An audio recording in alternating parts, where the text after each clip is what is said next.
Selamat berjumpa kembali. Biasanya saya sendiri, ditemaninya cuma sama monyet, sama ibu tanpa nama. Ya, ngomong sendiri, bicara sendiri, ketawa sendiri. Sekarang situasi lebih memungkinkan. Di sebelah saya ada anak-anak yang saya asuh. Yang paling belakang namanya Evan. Ini Angel Aprilia. Yang belakang itu Glory. Dan yang samping sana paling ujung Michelle. Saudara, untuk memahami dunia remaja itu bukan sesuatu yang mudah. Saya banyak bertemu dengan orang tua. Pak Wendy, bagaimana ya mengerti anak-anak remaja? Nah, saya bertemu dengan anak remaja. Bagaimana Pak Wendy saya bisa mengerti orang tua saya? Saya susah mengerti dengan orang tua saya. Yang remaja, saya susah mengerti dengan anak remaja saya. Wah, pusing ya. Jadi salah satu cara adalah mengenal isi hati mereka dan dengarkan mereka bicara tentang siapa mereka. Oke? Di sini yang namanya mereka ada di sini. Ini ini Rek, itu Kak. Ini apa? Oke, kita mulai. Juru bicaranya Angel sudah didaulat ya. Yang belakang ada yang ngomong-ngomong, tapi boleh bisik-bisik. Angel, pertanyaannya kita nanti bicara ke komunitas ya. Apa yang paling sulit atau yang paling ditakutkan dalam kehidupan anak remaja? Yang paling sulit kayaknya pergaulan sih, Mbak ya. Pergaulan. Nah, pergaulan kenapa sulit? Ya? Soalnya gimana ya, kalau menurut pengalaman saya tuh pergaulan tuh susah. Yang pertama kan kayak masuk SMP apalagi gitu, kan nggak tahu ya orang kayak gimana, terus kayak apa sifat-sifat juga kayak gimana. Jadi kalau kita kenalan sama orang ya, kalau sifatnya buruk ya pasti ngikut gitu. Oh, jadi pergaulan itu berpengaruh. Kalau bagus jadi bagus, kalau buruk jadi buruk, karena takut ditolak sama lingkungan ya. Jadi kalau menjadi sama dengan mereka, itu berarti ya kita diterima. Jadi faktor utamanya itu penerimaan. Ya, Nah, yang pasti kita diterima gitu buat dapat teman gitu. buat dapat teman ya. Apa pengalaman pernah ditolak? Coba aja. Ini ngomongnya bolak-balik, nanti bisa semua yang ngomong. Apa pengalaman tertolaknya? Kenapa sangat ingin diterima sama teman-teman di lingkungan? Supaya kita bisa ngerasain mana yang baik, mana yang bikin kita lebih baik, sama yang bikin kita ke hal yang negatif. Apa sih rasanya kalau ditolak teman gitu? Ya sakit, jahat banget. Jahat banget, sakitnya. Karena jadi kayak mereka teh kayak pilih-pilih teman, gak mau bersosialisasi gitu. Ya oke. Jadi tema kita tentang pergaulan ya. Kita bahas di sana tentang pergaulan. Saya kenal Angel dan teman-teman Evan dan Glory dan ada teman-teman yang lain. Berapa orang waktu itu? 7 ya? Iya. 7. Ya sekarang tinggal tersisa ini 3. sisa-sisa pahlawan. Satu lah. Jadi waktu ketemu tuh kaget ya. Semua tangannya itu dibaret-baret pakai silet. Lalu semuanya melakukan hal yang sama kan? Ada yang enggak. Ada yang enggak ya. Tapi tetap kamu terima. Nah pertanyaannya kenapa ikut-ikutan itu baret-baret disilet tangan? Pak ini waktu ketemu pikir kamu ngobat, ternyata bukan kan? Cuma baret-baret kan? Dipikir kan sudah dibaret-baret dikasih obat apa ya, kita kan nggak tahu. Oke, itu kenapa dia melawan semuanya itu? Karena bisa kita tuh dengan masalahnya, jadi kita tuh carinya ke beset-besetan supaya kita teh kayak lebih tenang gitu. Bukan sakit, beset-beset. Enggak. Hah? Mungkin apa kayak ngelampiasin gitu. Ya coba saya jelasin lah. Kayak kita kan sakit hati gitu dimarahin sama orang tua gitu, kayak nggak terima gitu. Marahin sekali, beset sekali. Iya, jadi kayak nggak terima gitu. Kayak, misalkan kalau marahin saya gitu, Ya. terus saya nggak terima, jadi kan saya nggak bisa ngapa-ngapain, kan nggak bisa marah balik. Oh, nggak bisa ngelawan. Jadi orang tua bisa menyampaikan kehendaknya, keinginannya kepada anak, anak nggak berdaya. Jadi anaknya tuh anak mau apa, orang tua juga kan nggak tahu gitu, jadi nggak bisa nyampein ke orang tua. Nah pelampiasan itu bisa jadi ke cutting gitu. Cutting itu awalnya waktu melakukan itu keidean atau memang sebelumnya sudah ada yang melakukan? Keidean, bisa aja keidean sama ngikutin. Ikutin kalau Iya. oh. Bisa sendiri kalau lihat teman-teman cutting yang saya tahu kok bisa kan nggak cutting kan? Iya. Pernah juga nggak? Enggak sih, nggak nyampe cutting. Itu kenapa teman-teman melakukan itu? Apa ya, kayak kenapa ya, kan kalau anak tuh kan emang nggak bisa ngapa-ngapain ya, kalau orang tua nggak bisa protes lah intinya gitu ya, kayak nggak berhak gitu. Nah jadi biar kelihatan kayak apa ya, kayak penolakan gitu intinya mah. Oh, rasa tertolak sama orang tua lah ya? Ya kayak ya gitulah. Susah diomonginnya. Jadi pas cutting itu rasanya tuh kayak ya gitu kayak ya gitu gue nggak suka, ya gini gue gitu. Jadi ingin saya adalah saya, nggak bisa diatur, saya bisa melakukan apa yang saya mau, mungkin begitu kurang lebih. Iya, garis besarnya kayak gitu lah. Ya seperti itu ya. Nah jadi kembali di pendahuluan tadi bahwa banyak orang tua merasa saya tidak mengerti anak-anak, dan anak-anak juga seperti sampaikan tadi tidak mengerti. Jalan untuk membuat sebuah hubungan yang baik antara orang tua dengan anak-anak itu kira-kira apa rahasianya? Anak-anak baik. Ya gimana supaya orang tua dan orang tua tuh hubungannya baik, orang tua sama anak remaja? Ya kalau bisa kita kayak ngedeketin diri sama orang tua supaya bisa atau enggak saling curhat, Ngobrol ya. supaya jadi lebih deket sama keluarga juga, jadi bisa kasih waktu buat keluarga. Intinya mah jangan jelasin. Intinya mah jangan putus komunikasi sih ya, paling penting. Kayak apa ya, kalau ada apa-apa ya omongin ke orang tua gitu. Soalnya ya orang yang terdekat kan juga orang tua gitu, yang bisa melindungi kita juga orang tua lagi gitu. Emang apa ya, kalau menurut pengalaman saya emang orang tua tuh gak ngerti saya banget gitu, nggak tahu kan namanya orang tua juga belum pernah belajar dari orang tua gitu kan. Ada kalimat yang baik ya, orang tua tidak pernah belajar jadi orang tua, tidak ada sekolahnya. Iya, jadi kayak jadi mama jadi papa itu kan emang gak ada sekolahnya, nggak bisa belajar dulu gitu. Jadi ya mungkin kita tuh percobaan mereka gitu intinya gitu kan. Ya dalam ketidaktahuan bagaimana jadi orang tua, kalian tuh kelinci percobaan ya. Iya. Ya mungkin orang tua juga nggak seperfect apa yang kita pengen gitu, tapi gimana caranya ya kita sama-sama ngertiin gitu. Iya. Oke. Selanjutnya kenapa anak remaja itu suka nggak betah di rumah? Kalau bisa itu pokoknya buka mata keluar rumah dan mau tinggal ke rumah tuh tinggal tidur aja. Itu kenapa banyak yang seperti itu? Coba. Bosen. Lagi pula kalau misalkan di rumah juga nggak ngapa-ngapain, paling kalau sama mama papa cuma ngobrol doang. Ngobrol bosen. Iya. Coba kalau bisa gimana? Kalau saya sih, rumah saya tuh apa ya, kan banyak orang juga ya, jadi kayak nggak punya tempat privacy gitu buat saya sendiri gitu.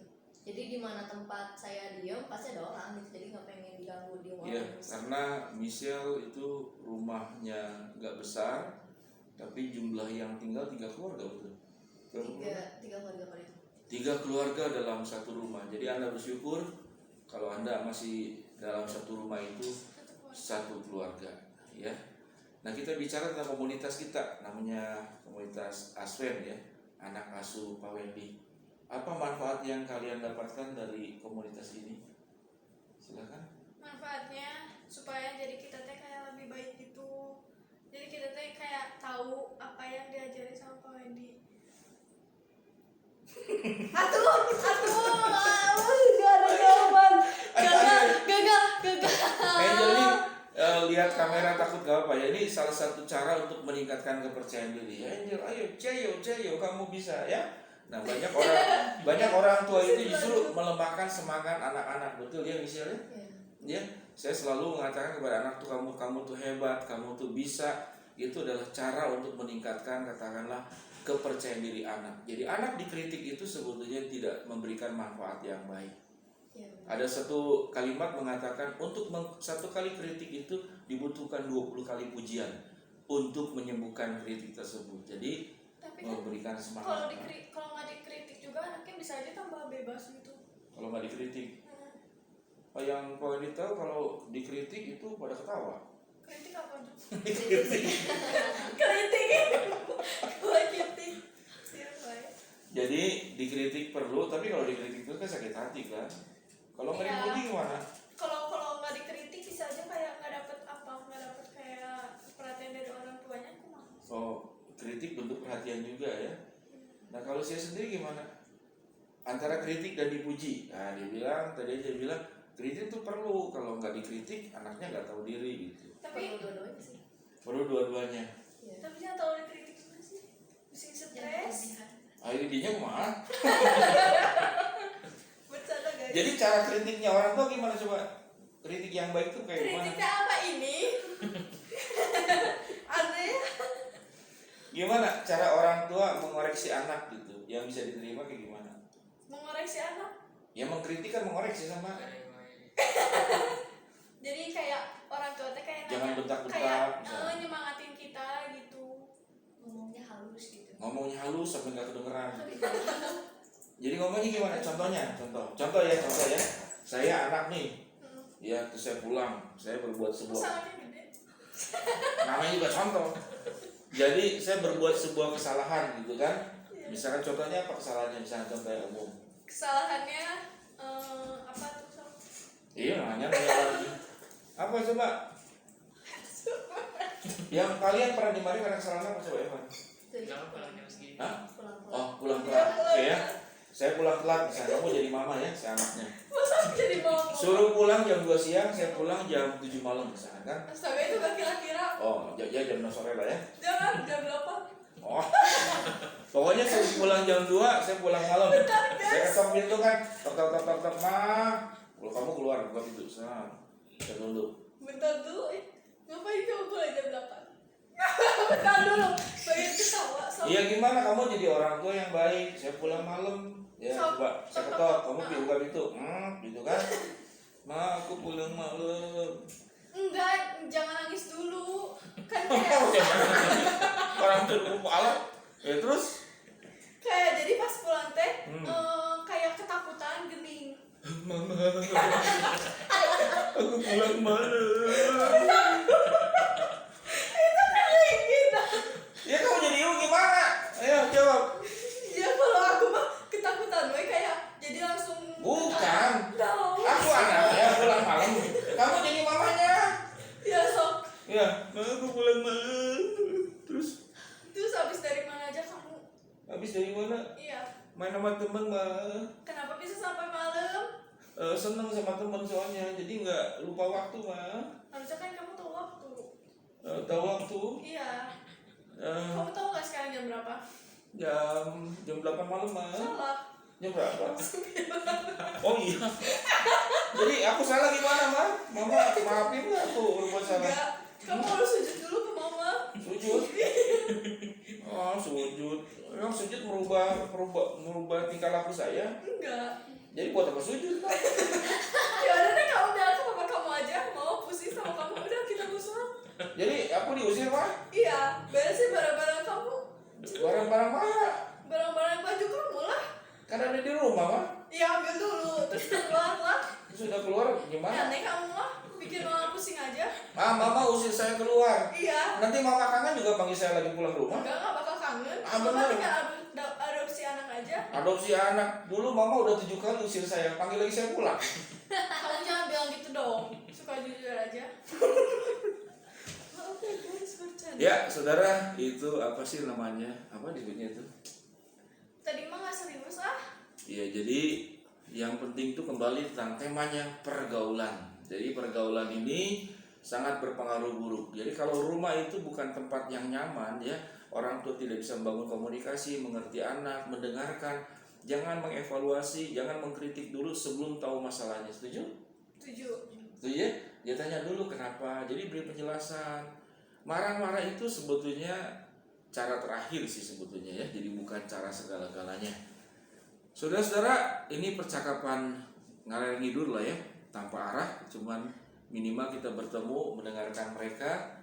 Dan anak-anak seperti ini adalah anak-anak yang kalau kita tidak bimbing, kita tidak arahkan, orang tua tidak mengarahkan, orang tua tidak menjadi sahabat buat mereka, menjadi tempat yang tadi Angel katakan nyaman. Itu nyaman tuh penting, betul ya? Iya. Karena nyaman tuh rasa diterima ya. Setelah nyaman baru dibimbing dan ditolong. Saudara-saudara, silakan terus dukung komunitas kami. Anda bisa mendukung, mendoakan kami.